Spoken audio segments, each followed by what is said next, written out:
El siguiente programa es una producción de la Facultad de Ciencias Económicas y Empresariales, Economía y Negocios. Como habíamos señalado previamente, hoy tenemos una entrevista especial. Vamos a estar hablando sobre lo que es la política monetaria, la inflación y el tipo de cambio en Bolivia. Para ello tenemos como invitado especial a Rubén Aguilar Cruz, quien nos va a estar explicando sobre su perspectiva. Rubén Aguilar, muy buenas noches, ¿cómo estás? Placer estar en tu programa, Roger, y esperemos que sea de utilidad lo que vayamos a discutir en esta charla. Muy bien, gracias Rubén. Antes de comenzar nuestra entrevista vamos a explicar brevemente la semblanza de Rubén Aguilar, quien es economista, tiene el grado de maestría por la Universidad Católica Boliviana. De igual manera, ha realizado, tiene una amplia experiencia en lo que es el sistema financiero, en lo que es el Banco Central. De hecho, es economista y ha participado en una serie de análisis macroeconómicos de forma independiente. De igual manera, actualmente es economista senior con base en Santa Cruz para CAINCO, es profesor de posgrado de Economía de la Universidad Autónoma Gabriel René Moreno en la Business School y de igual manera es profesor en pregrado en la Universidad Privada Boliviana. Su trayectoria la ha desempeñado en el sector fiscal, como es por ejemplo el Ministerio de Economía y Finanzas Públicas, como analista econométrico. En el sector real también ha sido analista del Banco Central de Bolivia, ha sido por otra parte también director de cuentas nacionales, director de estadísticas económicas en la Cámara de Industria y Comercio y bueno, su amplia experiencia en el sector monetario, en el sector financiero, que nos va a estar compartiendo su perspectiva. Cuando hablamos de la política monetaria, nuestra sesión del día de hoy va a estar orientada a lo que es la política monetaria, las medidas que toma o que ha tomado el Banco Central, a cuál es el contexto de la inflación y el tipo de cambio. Para comenzar nuestra entrevista del día de hoy, queremos preguntarle, estimado Rubén, ¿cómo podemos... ¿Qué es la política monetaria? ¿Qué es la política cambiaria y cuál es su importancia? Excelente, Roger. Sí, siempre es bueno contextualizar y vamos al concepto, ¿no? En Bolivia es el Banco Central de Bolivia quien se encarga de la instrumentación de la política monetaria y cambiaria. Y al final del día, ambos instrumentos podrían resumirse dentro de las medidas, dentro del paquete de acciones que tiene el Banco Central dentro de la política monetaria. Vale decir, entonces el Banco Central mediante este accionar va a determinar la cantidad de dinero que va a existir en la economía, por supuesto, y dado el régimen cambiario actual que nosotros tenemos, queda a su discreción el movimiento del tipo de cambio. Entonces, prácticamente, y bueno, realiza algunas otras cosas que son de mucha importancia en la parte operativa del sistema financiero, que probablemente no vale la pena discutirlos ahora, dado que nos estaríamos orientando principalmente a ver temas vinculados a la moneda. Entre estos otros roles está el ser prestamista de última instancia, garantizar el sistema de pagos, etcétera, que los podríamos dejar seguramente para una siguiente charla. Entonces, la cantidad de dinero en circulación de la economía va a depender del Banco Central. Y dos, nos quedamos con una segunda idea a fuerza, el tipo de cambio está determinado de forma discrecional por parte del Banco Central. En ese sentido, como menciona, hay varias funciones que tiene el Banco Central. Hemos hablado del tema de la cantidad de dinero, la discrecionalidad en el tipo de cambio. Podemos hablar de un rol en particular del Banco Central de Bolivia, que de todas esas funciones y roles que tiene, ¿cuál sería el más importante? Mira, el rol, a ver, es que hay que distinguir de jure y de facto, ¿no? Entonces, de jure, al menos mediante la ley 1670, es controlar la inflación. Entonces, entendido esta de que se eviten presiones sostenidas y generalizadas en el nivel de precios. Y ahí viene la pregunta, Roger, ¿qué es nivel de precios? ¿Consumidor, productor, mayorista? ¿no? Entonces, seguramente vamos a ir discutiendo un poquito más adelante sobre realmente la inflación está reflejando el comportamiento de los precios en Bolivia per se.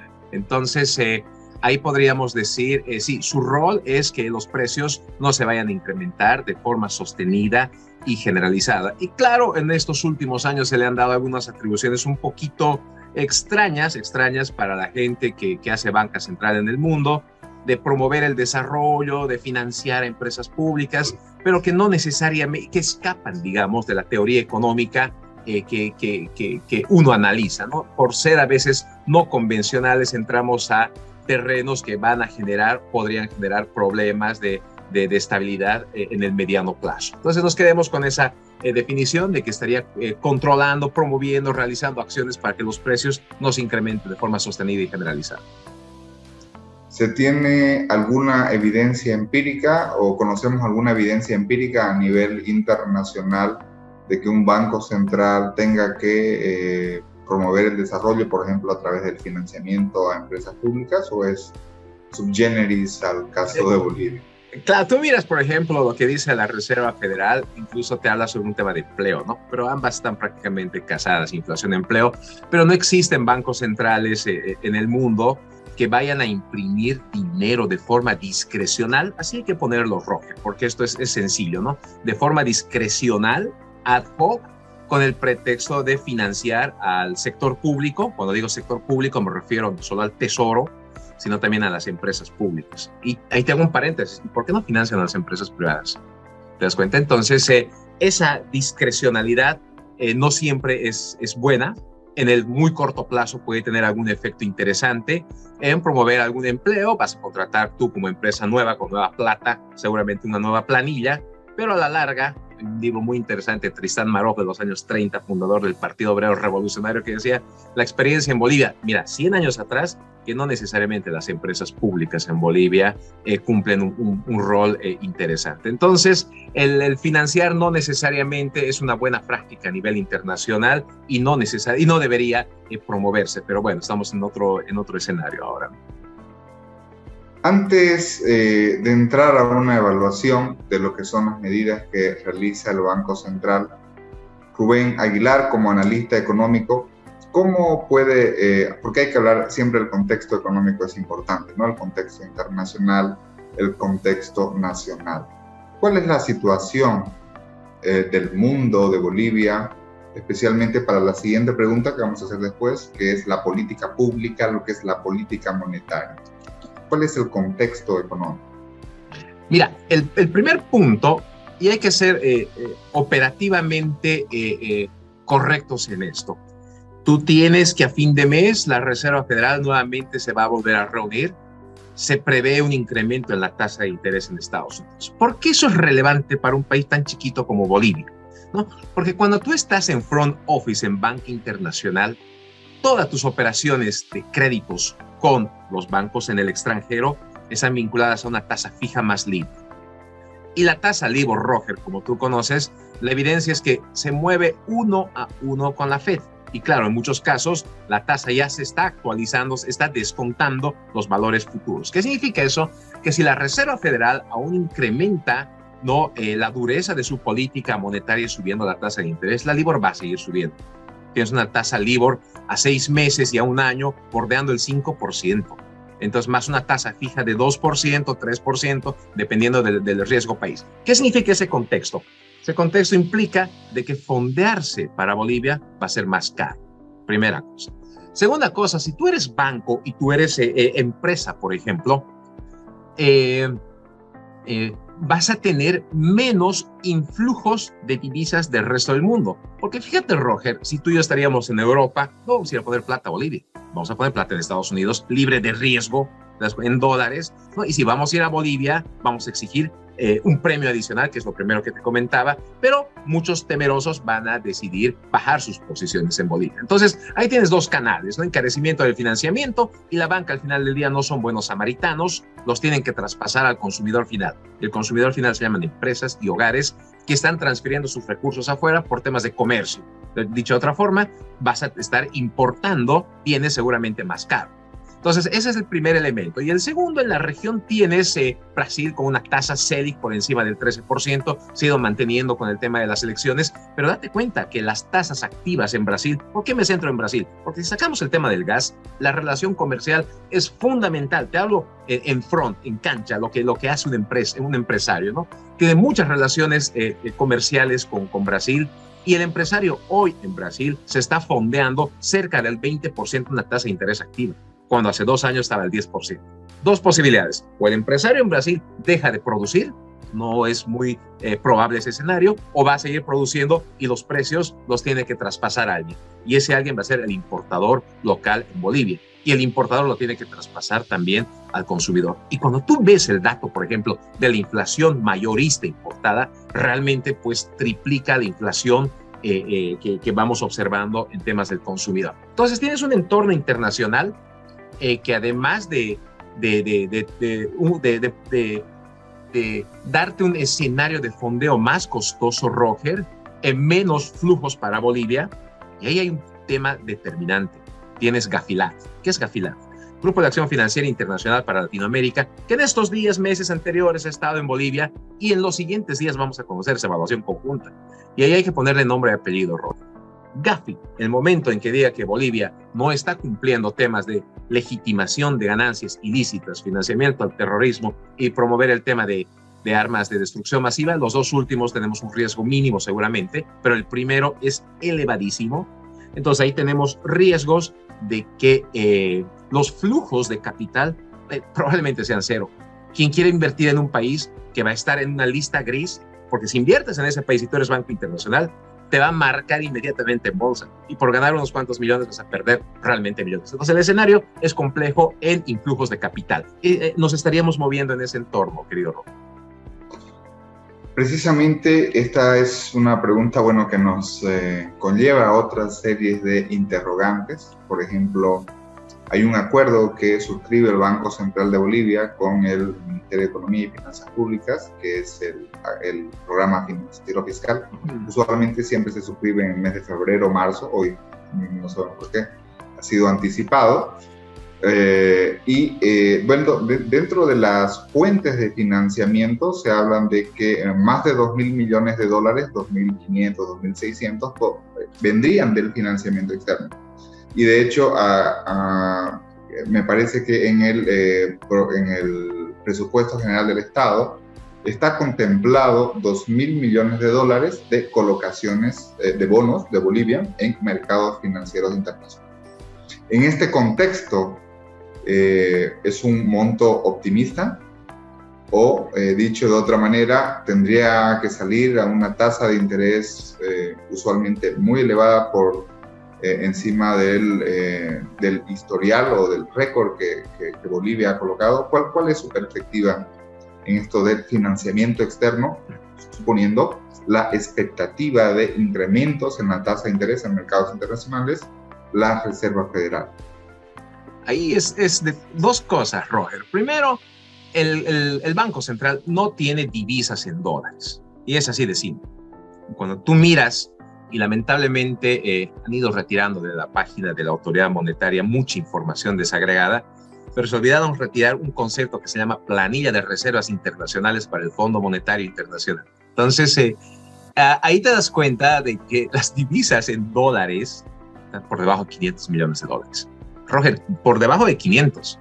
Eso implica que si hacemos memoria, en 2019, en la época de la lucha por la democracia, etcétera, del Banco Central, el sistema financiero compró más de 1.000 millones de dólares. Dicho de otra forma, un susto de esos no tiene espaldas para soportar, ¿no? Entonces, urge por eso firmar, pues, probablemente lo podrían haber firmado el 1 de enero, cuando todos estamos preocupados en la región, ni siquiera festejando por los acontecimientos políticos, porque urge la necesidad de emitir esos 2.000 millones. La primera y segunda emisión han estado, ¿qué tasas? 4.87.5, y la 4,5, 5 por debajo de 6. Este rollover que el año pasado se ha hecho, Roger, realmente ha sido súper gracioso para los que estábamos operando y viendo esto desde Nueva York, la emisión. Ponerle 7,5 realmente a este rollover ha sido un golpe muy duro al Estado, y nadie le dice nada al Estado. Entonces, si hoy miras la tasa ENVI para Bolivia, está por encima del 5,5%. Eso implica que si tú y yo somos inversionistas europeos y queremos venir a Bolivia, al menos al Tesoro Americano, al título del Tesoro Americano, que hoy a un año está por encima del 4, tengo que sumarle ese 5,5, 6.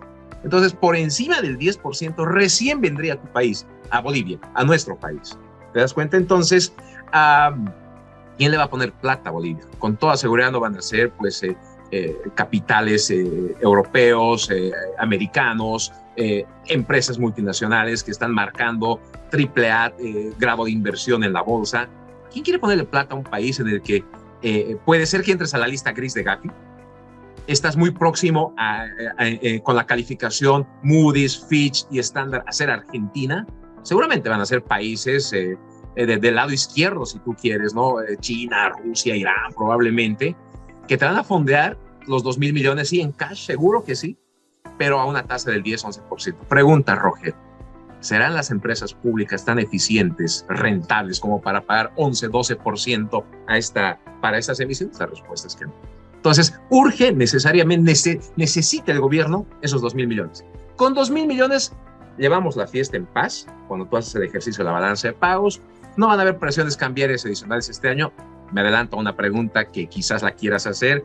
No, con eso no habría una devaluación de jure en el mercado, ¿no? Pero no está por demás que la gente, que las empresas, la parte privada haga un poquito de músculo para operar como las empresas y los hogares operan en Argentina. Argentina no se ha muerto, recibe dólares, etcétera, pero hay un mercado blue. Entonces, de jure, el tipo de cambio con esta emisión no se movería durante este año. Esa era la siguiente pregunta, Rubén. ¿Cuáles serían las implicaciones? Bueno, estamos desviándonos un poquito el tema, pero está relacionado con el contexto internacional. Luego vamos a volver lo que es la política monetaria, porque además también conlleva lo que es la política cambiaria, ¿no? Pero ¿cuál sería el contexto que ahora salga el gobierno? Bueno, y por ejemplo diga, ya vamos a tomar ese sacrificio y vamos a colocar 2,000 millones de dólares en mercados internacionales en una tasa 10, 11, hasta 12%. ¿Cuáles serían las implicaciones en Bolivia de asumir un costo financiero en esta magnitud? Simple, nadie va a decir nada. Imagínate. O sea, no quiero, seremos operativos, ¿no? Porque podemos filosofar y claro, todo eso. Exacto. Nadie va a decir nada. Simplemente van a salir el oficialismo con que ha sido una colocación exitosa, se han peleado por los 2,000 millones, nos han ofertado tanto, pero eso lo tienen que hacer cuanto antes, porque si realmente entramos a la lista gris, esa tasa del 11-12 probablemente llega al 14-15. Entonces va a ser complicado, ¿no? Nadie diría nada. Después, eso le va a permitir al gobierno tener divisas para poder garantizar la importación, por ejemplo, de líquidos.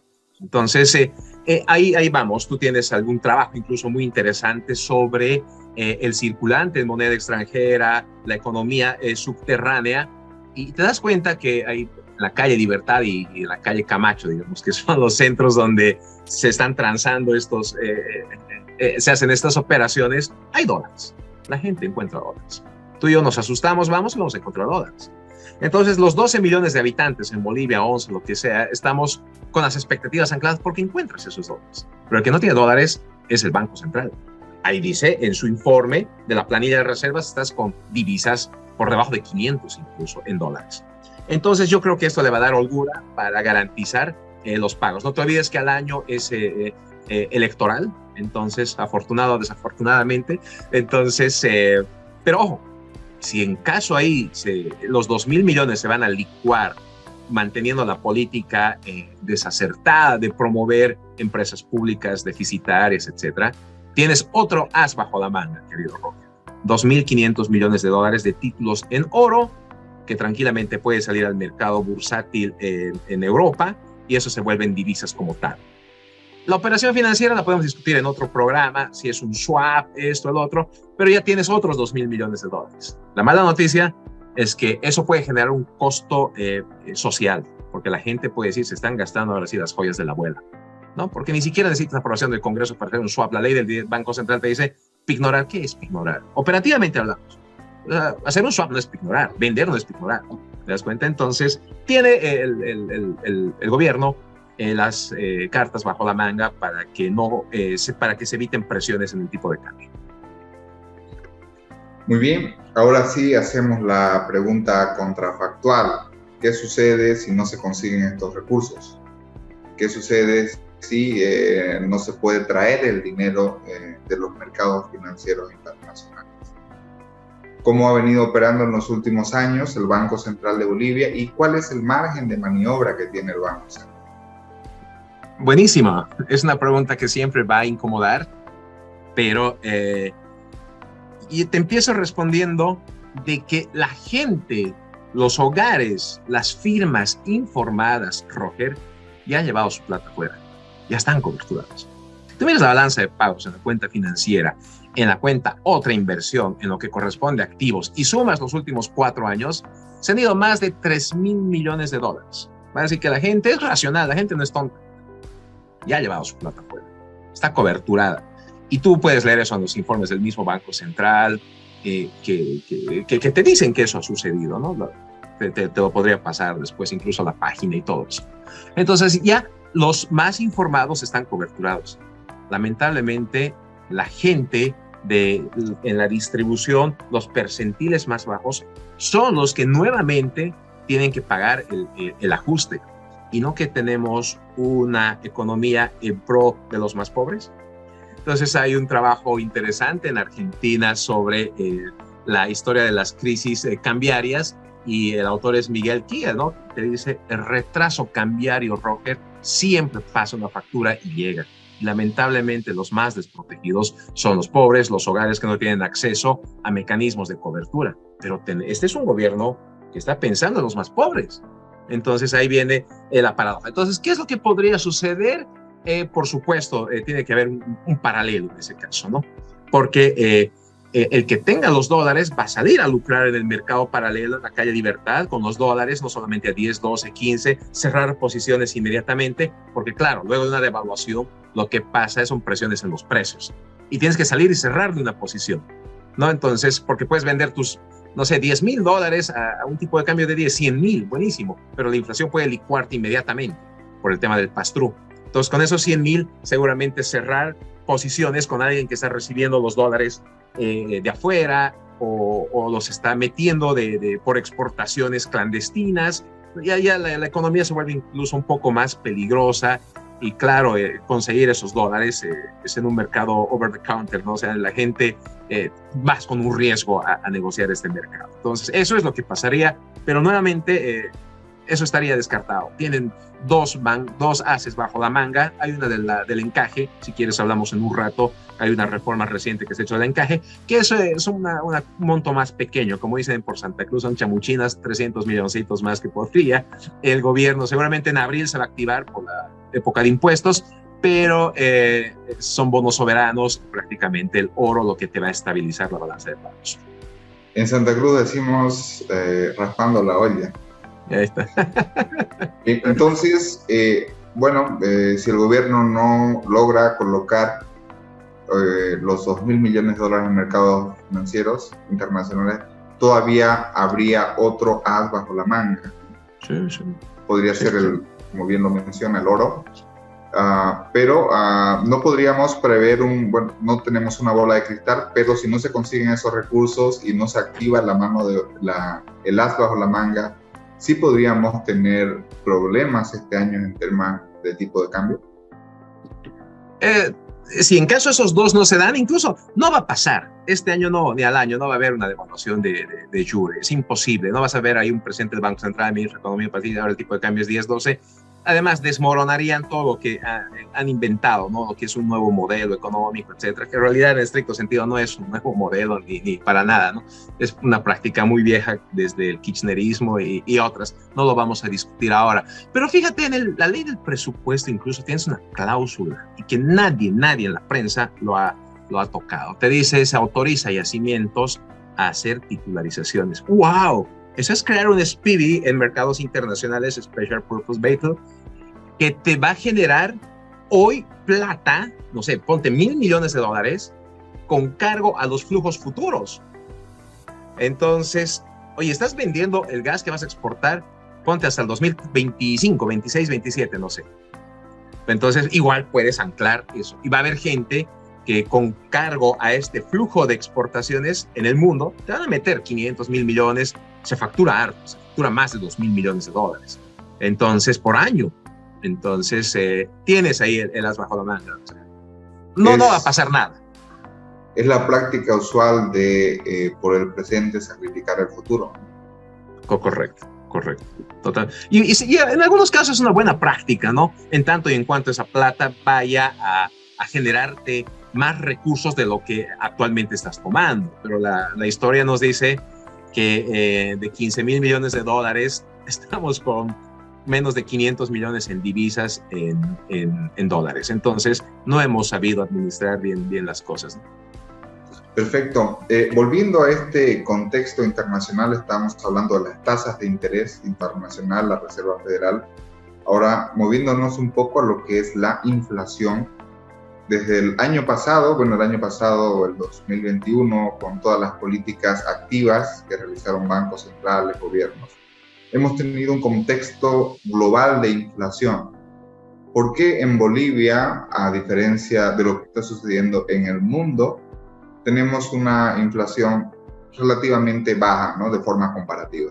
¿Por qué no se da el mismo fenómeno? Hay varios elementos. El primero, voy a empezar por el tipo de cambio. Y si le hablarías a un ministro de Economía, actual, no sé, diría, precisamente hemos utilizado el tipo de cambio para estabilizar la inflación. Sí, evidentemente, cierto. Pero ¿sabes cuál es el costo, Roger? Que te has gastado las reservas internacionales. Es como que le haces creer a tu hijo, como tu buen papá, de que tienes la plata suficiente para solventar los gastos que le quiere. Tienes. Pero lastimosamente el hijo no sabe que esa plata la tienes de herencia, ¿no es cierto? No estás generando riqueza tú como padre, ¿no? Y además esa herencia cada vez es más pequeña. Pero todavía tienes las espaldas como para garantizar que hacer creer a 12 millones que tu moneda es fuerte, ¿no ve? Porque es fuerte el boliviano. O sea, eso no queda en ningún lado duda. Pero es una fortaleza, es un make-up, porque ya tus espaldas son así de pequeñitas, son 500 millones de dólares. Entonces, sí, la política cambiaria ha logrado que los precios estén bajos, controlados, pero con un costo tan grande que ese retraso cambiar, ¿no? Es tus buffers, tus reservas prácticamente nada. Si tú miras Brasil, Chile, Perú, en los últimos 10 años, sus reservas se han mantenido prácticamente constantes. Subió el tipo de cambio, hubo un ajuste, ¿no es cierto? Pero en cambio en Bolivia el tipo de cambio se ha mantenido constante y lo que sí hemos perdido son las reservas internacionales. Ese es un elemento. El segundo es promover prácticamente el contrabando. ¿Te das cuenta? Porque tienes, claro, alguien importa en el mercado subterráneo productos a más bajo precio, ¿no? Y pues no necesariamente con temas de inocuidad, con medidas sanitarias, fitosanitarias, productos idóneos necesariamente. Y claro, el consumidor como tal, los hogares encuentran esos productos principalmente de Argentina a un precio muy reducido, pero la mala noticia es que si tú miras la encuesta, por ejemplo, de hogares, los ingresos, la encuesta de empleo, perdón, al segundo trimestre con los microdatos, los ingresos de los hogares en Tarija, pues han tenido un ajuste respecto a la pandemia casi en 20%. Llega la pandemia, antes de la pandemia estaban ganando, ponte 4.000, llega la pandemia, hay un ajuste a 3.000 bolivianos, y la mala noticia es que la crisis empieza el año 2021 y el año de esperanza 2022, los ingresos no vuelven a trepar, porque prácticamente tus empresas vitivinícolas, ¿qué te van a vender si está entrando todo de contrabando? Entonces, ¿qué te van a vender? Tiene un efecto negativo y adverso para el gobierno porque no está recaudando. Si tú haces un ejercicio, un scatter plot, no lo vamos a mostrar ahora, en el eje de las abscisas puedes medir la parte de recaudación y en el eje de las ordenadas ves la actividad. La actividad sigue subiendo, no importa con empresas, hogares, informales, etcétera, pero la recaudación ha empezado a girar.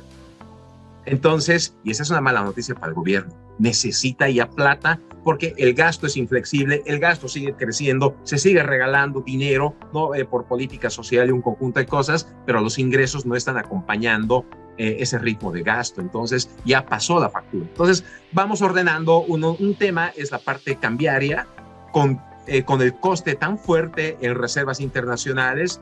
2, no luchar contra el contrabando, agarrar un camioncito, no es pues una lucha frontal, ¿no es cierto? Hay mecanismos muy amplios. Ahí Hugo Rodríguez, un colega que también trabaja en Santa Cruz, tiene muy buenos estudios al respecto. El contrabando.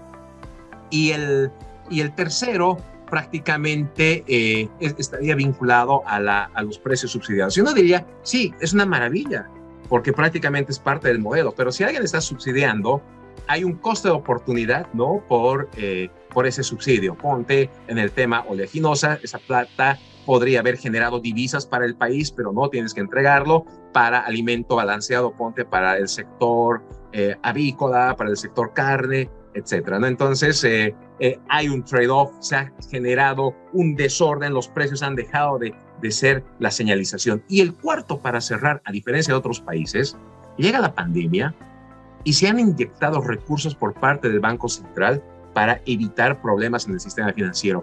En Bolivia, Roger, una sola medida se ha hecho, que es la de los $500 millones con las AFPs.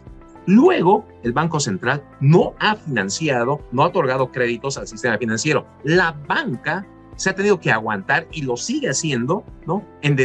Con cargo a sus utilidades, con cargo a la solvencia, porque al final del día la capitalización se va a traducir en solvencia, ¿no? Esos cargos. Entonces son esos cuatro elementos: ausencia de políticas efectivas, tema del tipo de cambio, el contrabando y pues el tema de los subsidios, subvenciones, que te ha distorsionado prácticamente el mercado.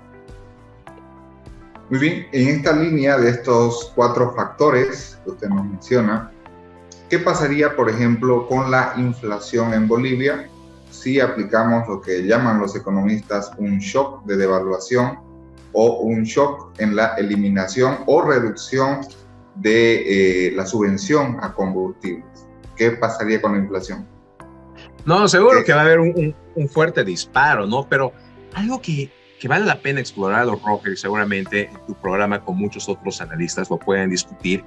La encuesta de presupuestos familiares 2015-16 parece que ha quedado rezagada, porque tras la pandemia, con seguridad los hogares han realizado ajustes en sus pautas de consumo y ya no están ponderando como el 15 y el 16 ciertos bienes y servicios. En consecuencia, la inflación no necesariamente ya está empezando a reflejar lo que debería reflejar. Y prueba de ello es cuando tú ves, por ejemplo, con los mismos datos del Instituto de Estadísticas, la inflación mayorista, porque hay inflación consumidor, productor y el intermediario mayorista, ¿no? La inflación mayorista, agarrate, está por encima del 10%. Y la inflación al consumidor, 3%. Entonces, alguien está, o realmente el empresario está asumiendo ese costo, o realmente la inflación no está midiendo realmente las presiones en los precios, ¿no?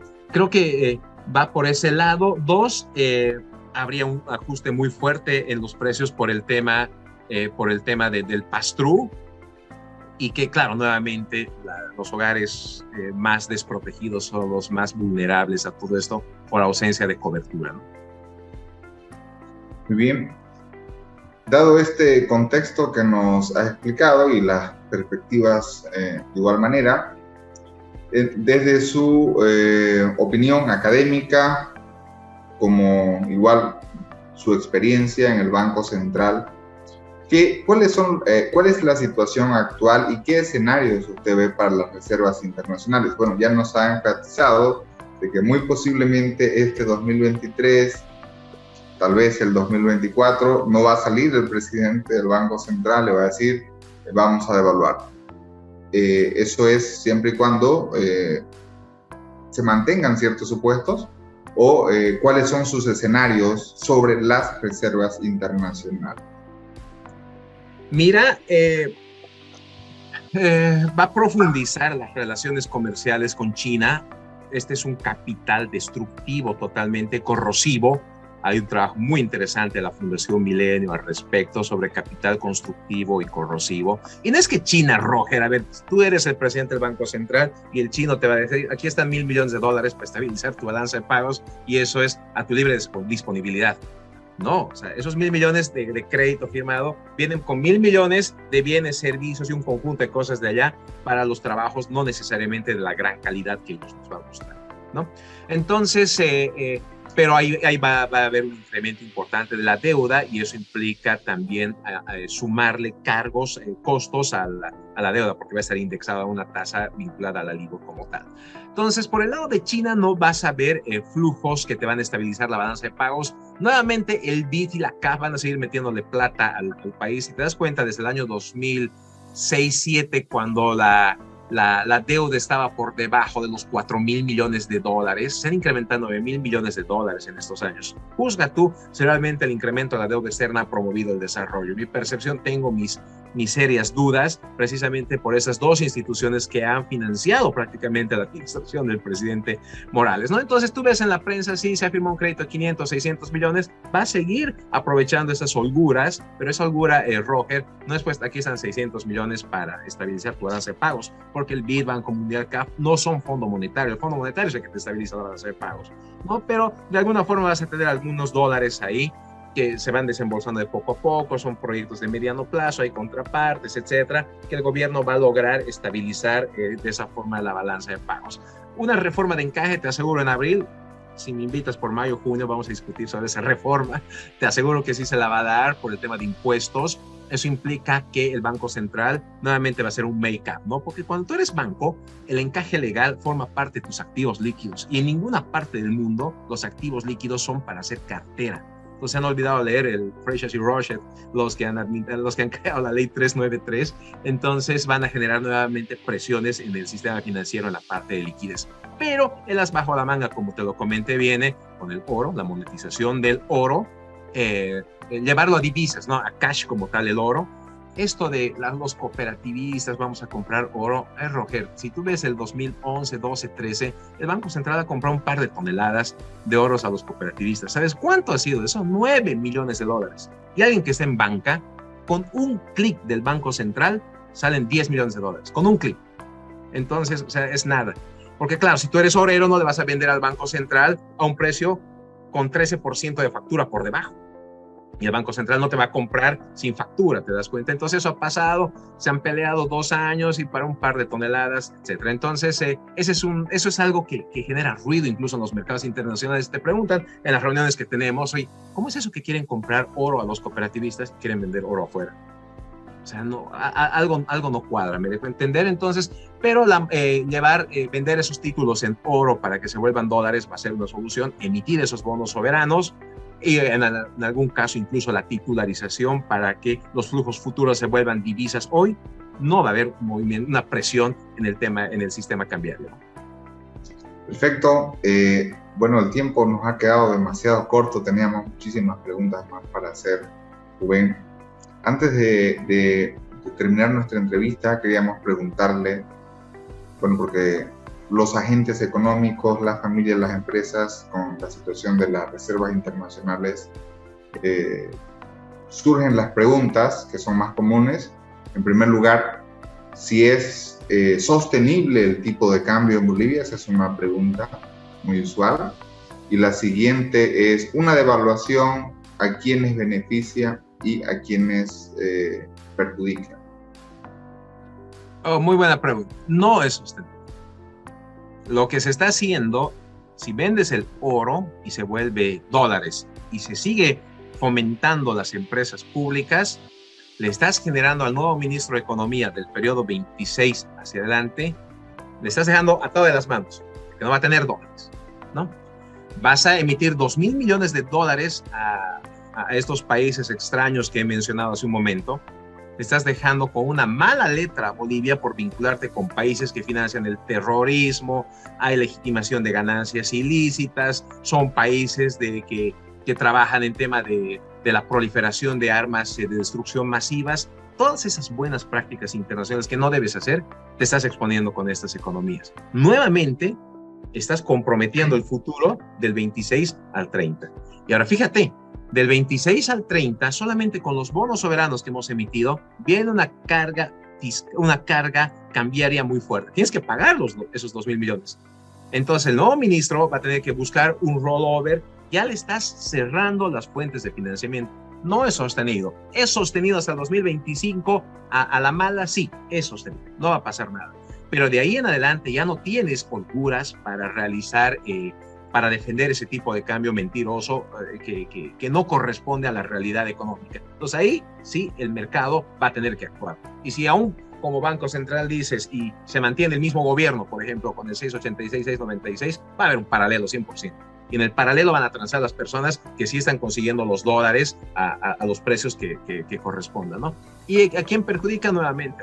A los hogares más desprotegidos, porque no tienen la posibilidad de coberturarse. Los percentiles más bajos de la distribución son los que lamentablemente sufren las consecuencias, Robert.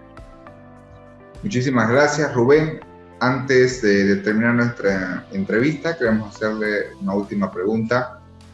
Si Rubén Aguilar fuera ministro de Economía, presidente del Banco Central, asesor de política económica, ¿qué recomendaciones brindaría en términos de política monetaria y política cambiaria?